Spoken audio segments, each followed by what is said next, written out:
Ella fue una millonaria temida en el mundo de las finanzas.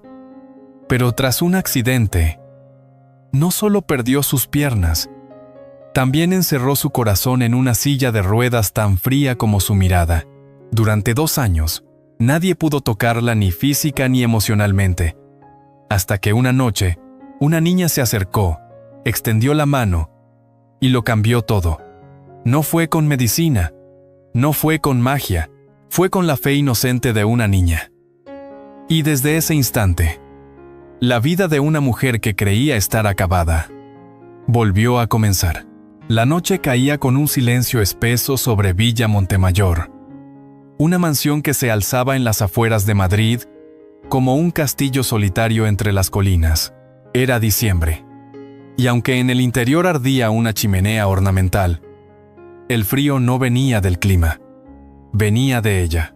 Isabel Herrera, dueña de una fortuna incalculable y de una silla de ruedas de titanio, contemplaba en silencio las luces lejanas de la ciudad desde el ventanal del salón principal. Habían pasado 2 años desde el accidente. 2 años desde que su cuerpo dejó de responderle de la cintura hacia abajo. 2 años desde que su mirada se volvió aún más afilada, más helada, más solitaria. A esa misma hora, en los mármoles pulidos del vestíbulo, se escuchaba el eco discreto de los pasos de Carlos Mendoza, conserje nocturno, padre soltero, hombre de silencios largos y mirada cansada. Limpió cada rincón con meticulosidad, como si el orden exterior le diera sentido al caos interno que había aprendido a domar. No esperaba encontrar a nadie despierto, mucho menos a ella. Fue el sonido apenas audible de la silla, girando lo que lo hizo detenerse. Desde la penumbra, la vio. Isabel estaba sola, sin asistentes, sin nadie, como una estatua viva. Él no dio media vuelta como lo haría otro. Avanzó despacio, sin prisa, hasta quedar frente a ella. Se arrodilló sin dudar, como si fuera lo más natural del mundo. Y entonces, la miró a los ojos. «Quiero ayudarte a caminar de nuevo», dijo con una voz baja, pero firme. Isabel lo miró como si le hubieran escupido en el rostro. Una risa sarcástica le brotó con violencia. Retumbó en las paredes como un eco cruel. ¿Tú? ¿Un conserje? ¿Tú vas a hacer lo que ni los mejores médicos de Europa lograron? Carlos no se movió. No bajó la vista. No parecía ofendido, ni avergonzado. Solo esperó a que ella terminara de reír. Y cuando el silencio volvió, habló de nuevo. «Mi hija se llama Lucía. Nació con parálisis cerebral. Dijeron que no caminaría jamás, pero hace 2 años dio sus primeros pasos. Por primera vez en mucho tiempo, algo se quebró en el gesto de Isabel. Su ceño se suavizó apenas. Sus labios dejaron de curvarse con desprecio. Pero no dijo nada. Carlos continuó, sin mirar el reloj, sin temor a ser despedido. Habló de años de terapias, de ejercicios imposibles, de noches en vela, de cómo su mujer murió cuando Lucía era apenas un bebé, y de cómo, desde entonces, todo lo que hizo, lo hizo por esa niña. Isabel, que tantas veces había oído discursos de ejecutivos y banqueros, nunca había escuchado una historia dicha con tanta verdad. Las lágrimas llegaron sin aviso, calientes, densas, tímidas. Le recorrieron las mejillas como si llevaran años esperando permiso para salir. No era tristeza lo que sentía. Era otra cosa, una mezcla de rabia, envidia y esperanza. Una palabra que había desterrado hacía tiempo. Esa noche, Isabel no llamó a ningún asistente para que la ayudara a subir. Se quedó sola en el salón, mirando al vacío, mientras en su mente repetía una y otra vez el nombre de esa niña que caminaba. Lucía. ¿Cómo era posible?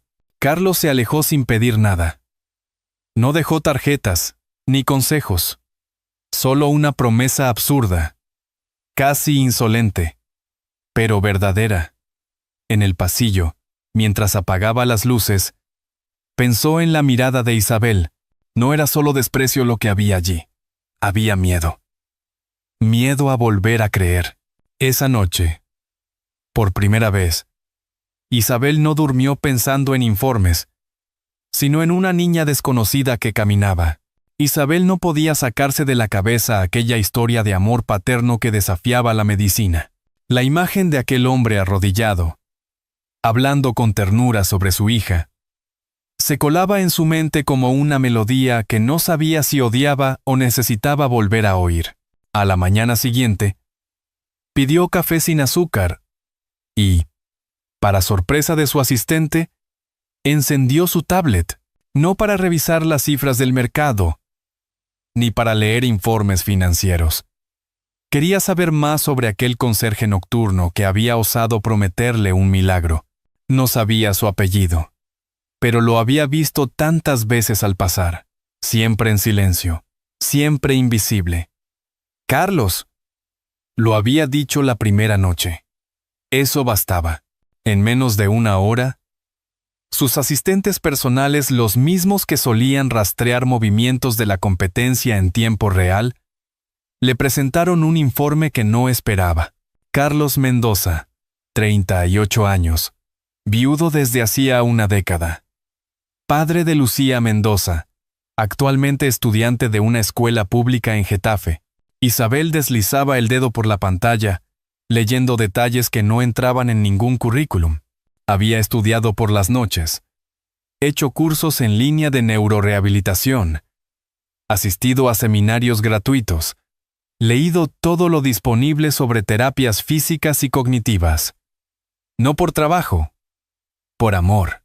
Cada nuevo documento, cada imagen de Lucía sonriendo con un andador, desarmaba un poco más su escudo. Era imposible no notar lo mucho que se parecían. Esa niña de ojos grandes, con la barbilla levantada, tenía la misma determinación que Isabel veía en el espejo, cuando aún creía que podía ganar todas las batallas. El informe incluía una breve nota de un periódico universitario. Lucía Mendoza, el caso clínico que desafió los pronósticos. Las palabras se le clavaron como agujas suaves. Cerró la tablet, se frotó los ojos con rabia y, sin pensarlo, llamó al timbre. «Pide al conserje que suba cuando llegue esta noche», ordenó al asistente sin dar explicaciones. Pero Carlos no apareció. Esa noche no le tocaba turno. Isabel sintió un leve fastidio que no supo explicar. Al día siguiente, sin avisar, volvió a pedir su expediente y lo hojeó una vez más. Había algo allí que la empujaba, la descolocaba. ¿Cómo podía alguien sin títulos médicos, sin recursos, haber logrado lo que ni las mejores clínicas privadas consiguieron con ella? Cuando por fin volvió a verlo 2 noches después, lo estaba esperando en el salón, en el mismo sitio, frente al ventanal. Carlos se detuvo al verla, pero no dijo nada. «Quiero conocer a tu hija», dijo Isabel. Sin rodeos. Carlos la miró con sorpresa, sin mostrar emoción. «Va al colegio durante el día. Podría traerla el sábado». «Si eso quiere», no interrumpió Isabel. «Quiero verla en su ambiente. Quiero entender cómo ha hecho lo que ha hecho». Carlos entrecerró los ojos. Había algo nuevo en su voz. No era arrogancia. Era una mezcla de necesidad y decisión. Como si finalmente estuviera dispuesta a moverse, aunque fuera solo emocionalmente. «Tendría que salir de aquí», añadió él. Ella asintió sin pensarlo. «¿Hace cuánto no sale de esta villa?», preguntó Carlos, como quien toca una herida. 2 años, respondió ella, sin rastro de vergüenza. Hubo un silencio largo. «Está bien», dijo él al fin. «Pero si va a venir a mi casa, tendrá que aceptar una condición». «¿Cuál?». «Si de verdad quiere entender, tendrá que intentarlo. No como paciente, como mujer, como persona que no ha renunciado a su vida». Isabel se quedó callada. Algo dentro de ella se revolvía con fuerza. El orgullo le gritaba que no lo necesitaba, pero había otra voz, más baja, más sincera, que le susurraba que quizás Solo quizás. Ya no podía seguir fingiendo que estaba completa. Carlos se giró para irse. Isabel no lo detuvo. Isabel miró la puerta principal de la villa por primera vez en 2 años y pensó, ¿y si, por primera vez en 2 años, las ruedas de la silla de Isabel tocaron el asfalto de Getafe? El chofer la ayudó a bajar del coche con cuidado. Mientras ella se sujetaba el abrigo, más por pudor que por frío, había pedido que no llevaran escolta, ni asistentes, ni protocolo. Solo ella, su silla y el vértigo de lo desconocido. El edificio donde vivía Carlos era modesto, de ladrillos rojizos, con macetas desordenadas en las ventanas y un murmullo constante de vida. Niños jugaban en el patio interior. Vecinos saludaban desde los balcones. Una señora mayor vendía panecillos dulces junto a la entrada. Isabel no recordaba la última vez que alguien la había mirado sin calcular su fortuna. Carlos la esperaba en la puerta. Vestía sencillo, como siempre, pero tenía una chaqueta limpia y el cabello algo más peinado. Sonrió sin alardes. «Gracias por venir», dijo con sinceridad. Isabel asintió. No había nada que añadir. Entraron al ascensor, que se sacudía con cada piso como si dudara de su propio funcionamiento. Al llegar, una puerta decorada con dibujos de colores los recibió. Isabel parpadeó. Eran dibujos de una niña. Lucía. La puerta se abrió antes de que Carlos pudiera tocar. «¡Papá!», gritó una voz alegre. ¿Es ella? Lucía apareció corriendo caminando con ayuda de 2 soportes ligeros, con una energía que desbordaba todo el pasillo. Tenía el cabello castaño recogido en 2 trenzas y unos ojos que brillaban como el sol de otoño. «¡Hola, señora!». «Soy Lucía», dijo, deteniéndose justo frente a Isabel y extendiendo la mano con naturalidad. Isabel se la estrechó. Un poco torpe. No esperaba eso. Esperaba una niña débil, dependiente, callada. «No esta chispa», encantada logró decir. Lucía giró y caminó hacia adentro, sin darse importancia, como si fuera lo más normal del mundo. Isabel la siguió con la vista, aún incrédula. Carlos le indicó que pasara. El apartamento era pequeño, pero cálido. Había fotos por todas partes, de Lucía en distintas etapas, con aparatos de rehabilitación, en una piscina, sobre una bicicleta adaptada. En una repisa había libros médicos, cuadernos de apuntes y juguetes mezclados. «Es todo. Muy distinto a mi casa», murmuró Isabel. Sin sarcasmo. «Aquí se camina con el corazón antes que con las piernas», respondió Carlos. Lucía preparó chocolate caliente. Mientras removía con una cuchara de madera, explicó cómo su papá había convertido cada ejercicio en un juego, cada caída en una anécdota. «Al principio lloraba mucho», dijo ella. «Pero papá me decía que mis piernas no eran malas, solo que estaban aprendiendo un idioma nuevo». Isabel sonrió. No fue un gesto educado, sino real. Lucía la miró de reojo. «¿Quieres intentar?», preguntó la niña. «Solo un poquito». Carlos se levantó enseguida. Isabel dudó. Su silla parecía de pronto más pesada. Pero la mirada de Lucía era tan limpia, tan sin juicio. «Está bien», susurró.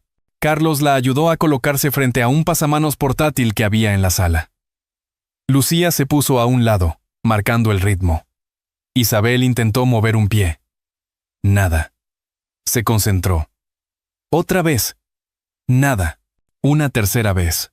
Sintió una punzada. No dolor. Rabia. «No puedo», dijo, con voz quebrada. Aún no corrigió Lucía, y la abrazó con suavidad. «Pero prométeme que no te vas a rendir». Isabel no supo qué decir. Se dejó abrazar. Hacía tanto que nadie la tocaba con ternura. Esa tarde, al regresar a la villa, Isabel sintió que algo había despertado y que ya no quería volver a dormir. Mientras el sol apenas tocaba los cristales de la villa, comenzaba una batalla no en la bolsa de valores, sino en los músculos dormidos de una mujer que una vez lo tuvo todo. A las 6 en punto, como un ritual secreto, Carlos entraba en la sala que había transformado en un gimnasio improvisado. Allí estaban las paralelas, unas pesas livianas, una esterilla de yoga y un par de aparatos que había construido con madera y cinta aislante. Isabel lo esperaba ya sentada en su silla, sin maquillaje, sin asistentes.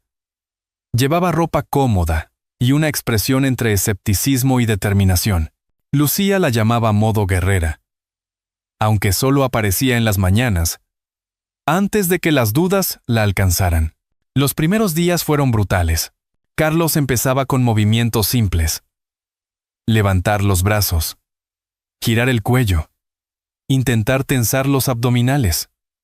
Ejercicios que, para alguien como Isabel, acostumbrada a dominar cifras y salas de juntas, resultaban humillantes en su simpleza. A menudo perdía la paciencia. Gritaba. Arrojaba la toalla al suelo.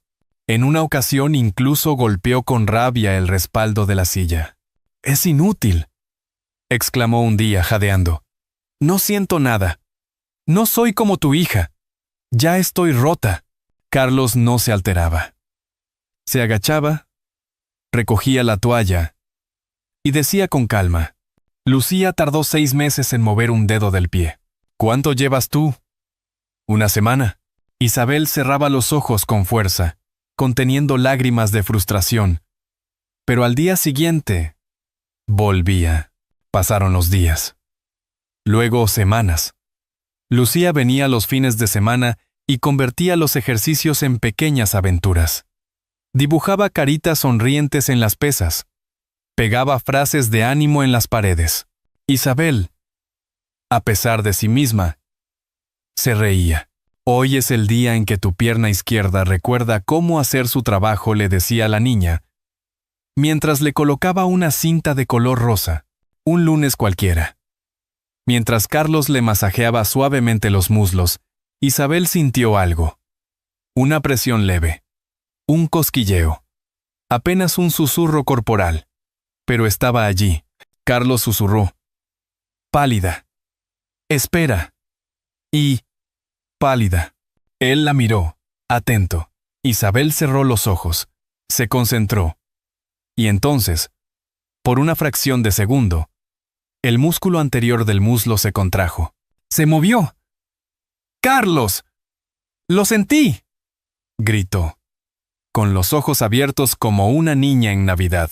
Carlos no respondió con palabras. La abrazó. Fue un gesto breve, contenido, pero tan lleno de emoción que Isabel no pudo contener el llanto. «Creí que estaba muerta por dentro», dijo entre sollozos.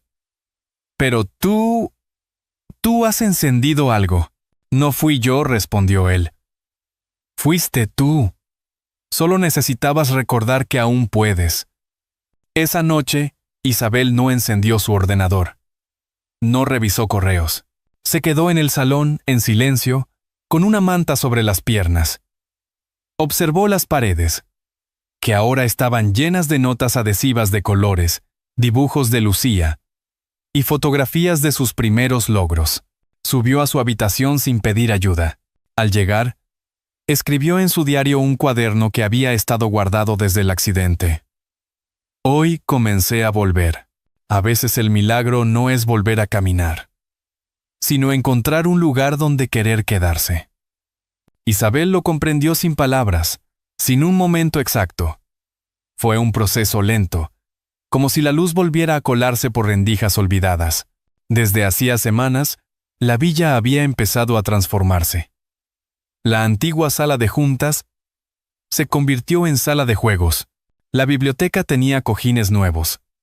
Una alfombra tejida a mano que Lucía eligió en el mercadillo del barrio. Y una estantería con libros infantiles al alcance de su mano. En la cocina, Carlos había colgado un cartel de madera. «Aquí se cocina con amor. No con prisas».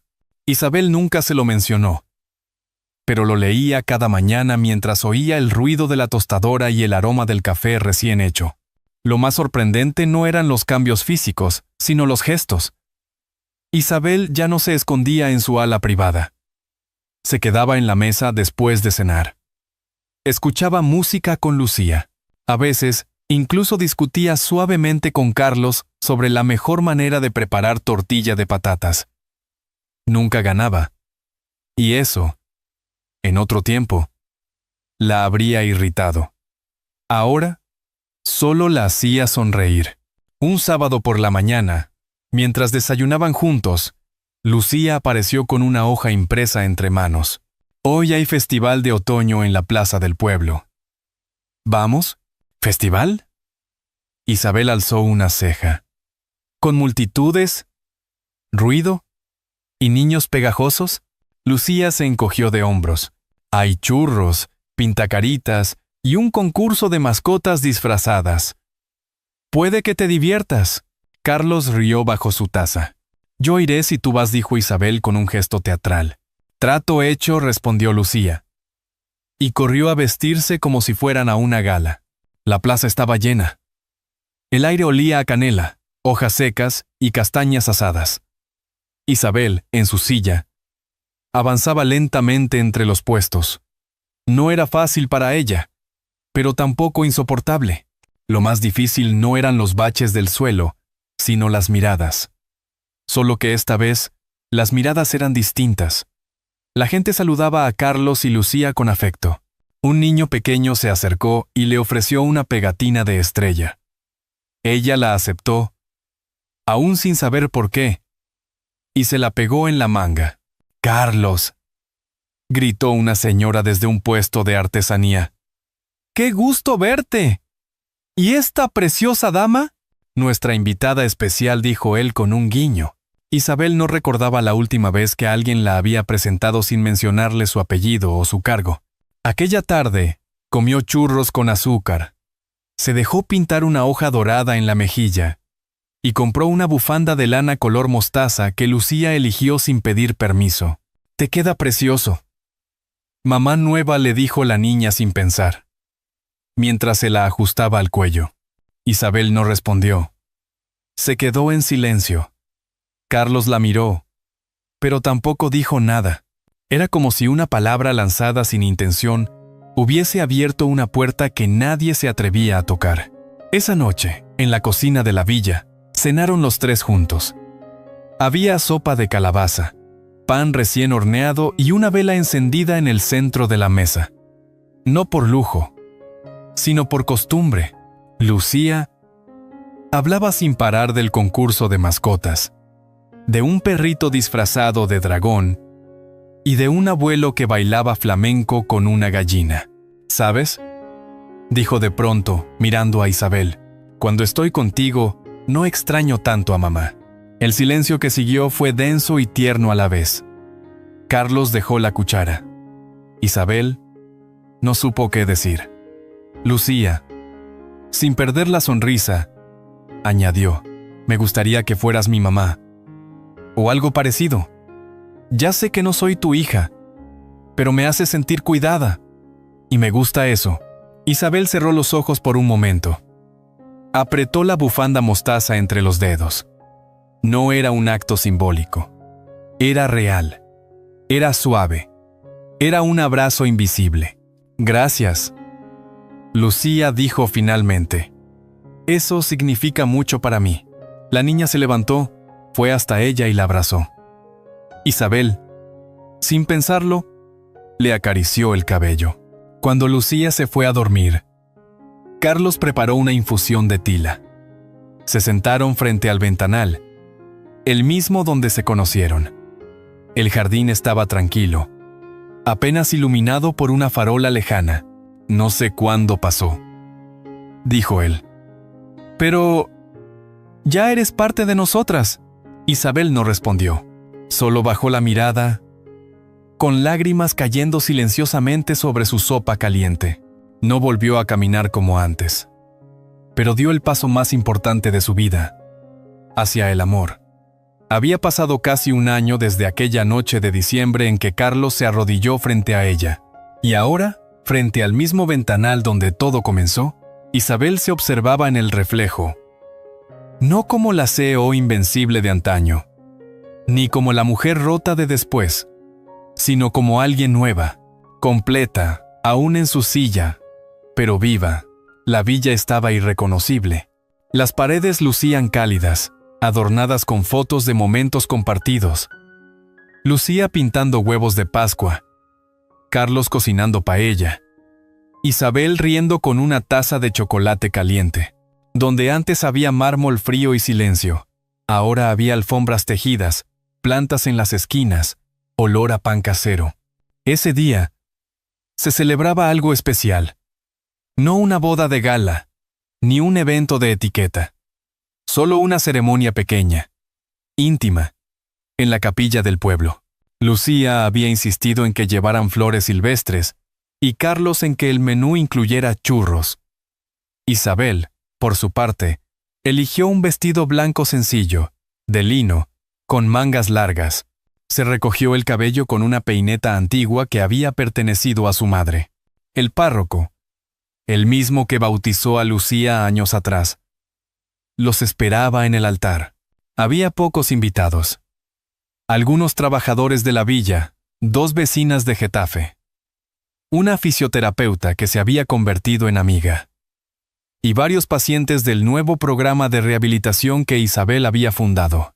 Lucía, vestida de azul claro, caminó entre los bancos con paso firme, llevando los anillos. Sus ojos brillaban. Carlos la recibió con una sonrisa que decía todo sin palabras. Durante los votos, Carlos tomó la mano de Isabel y la miró con ternura. Nunca prometí que caminarías, pero sí prometí que volverías a vivir. Isabel con voz serena respondió. Y lo cumpliste. Me ayudaste a caminar con el corazón. Lucía, que hasta ese momento había mantenido una compostura casi adulta, rompió en llanto. Corrió hacia ellos, los abrazó con fuerza y dijo en voz alta, «Ahora sí somos una familia de verdad». Nadie pudo contener las lágrimas. Incluso el párroco carraspeó 2 veces antes de continuar. Después de la ceremonia, en el jardín de la villa, compartieron risas, música, pan con tomate y copas de cava. Había farolillos colgando, una mesa de postres con dibujos hechos por Lucía, y un rincón de fotografías donde se veía el antes y el después de Isabel. Pero lo más emotivo no fue la fiesta. Fue lo que vino después, cuando todos se habían ido, y la casa quedó en silencio. Carlos e Isabel se quedaron en el mismo salón donde todo comenzó. Él se sentó junto a su silla, como la primera vez, pero ahora sin miedo, sin dudas, solo con amor. ¿Sabes cuál fue el verdadero milagro?, preguntó ella. Dímelo tú, respondió él, aunque ya lo sabía. Pensé que el accidente fue el final. Pero era solo el principio de lo que realmente importa. Carlos tomó su mano. No hacía falta decir nada más. Lucía, desde el jardín, gritó: «Mamá, papá, vengan». Y por primera vez, Isabel giró sus ruedas, sin miedo. Esa noche, mientras Lucía dormía profundamente en su nueva habitación, e Isabel y Carlos recogían los últimos vasos, hubo una paz silenciosa que lo llenaba todo. Isabel no había recuperado del todo el uso de sus piernas. Tal vez nunca lo haría, pero había aprendido a amar sin condiciones, a ser amada sin pretensiones, a encontrar alegría en las pequeñas victorias cotidianas. Herrera Holdings seguía funcionando, pero con otra mirada. Isabel había creado un fondo de apoyo para empleados con discapacidad, becas para familias monoparentales y una alianza con hospitales públicos para compartir tratamientos. Ya no era solo una mujer rica, era una mujer útil, con propósito. Cada noche, cuando regresaba a casa, no la esperaban informes financieros. La esperaban la risa de Lucía en la cocina, el olor a sopa que Carlos preparaba, y una mesa donde siempre había un lugar para ella. El conserje nocturno había cumplido su promesa imposible. No la hizo caminar con las piernas, pero la ayudó a dar los primeros pasos hacia una vida que realmente valía la pena vivir. Y en ese proceso, los tres descubrieron algo aún más poderoso. Los milagros más grandes no son los que nos devuelven lo que perdimos, sino los que nos hacen encontrar lo que no sabíamos que estábamos buscando. Villa Montemayor ya no era una prisión dorada de soledad. Se había convertido en un hogar donde cada día se celebraba el milagro del amor que supera toda barrera, toda limitación, todo miedo. A veces, los momentos más significativos no se celebran con fuegos artificiales, sino en el silencio de una cocina compartida, en una mirada cómplice o en una bufanda mostaza tejida con cariño. Isabel, Carlos y Lucía no necesitaban apellidos compartidos para convertirse en familia. Solo hicieron falta paciencia, ternura y el valor de volver a creer. ¿Y tú? Si esta historia te ha parecido conmovedora, escribe un 1 en los comentarios. Si no fue así, o tienes sugerencias para mejorar, escribe un 0. Nos encantaría saber cómo la has vivido tú. Esta historia nos recuerda que la vida siempre ofrece segundas oportunidades, pero no siempre vienen envueltas en papel brillante. A veces llegan en forma de una niña insistente, un conserje silencioso o una mujer que, aún sin sentir sus piernas, aprendió a caminar con el corazón. Porque el amor no cura todas las heridas, pero sí les da sentido. Y el hogar no siempre es donde nacemos, sino donde somos aceptados sin condiciones. Como una lámpara encendida en la ventana en medio de la niebla, un gesto pequeño puede guiarnos a través de las noches más oscuras. A veces, basta con que alguien crea en nosotros para que volvamos a levantarnos. Tómate un momento para reflexionar. ¿Hay alguien en tu vida a quien puedas tenderle la mano, aunque sea solo con una palabra? Si esta historia ha tocado tu corazón, compártela con alguien que lo necesite. Quizás, sin saberlo, seas tú quien encienda esa lámpara para alguien más.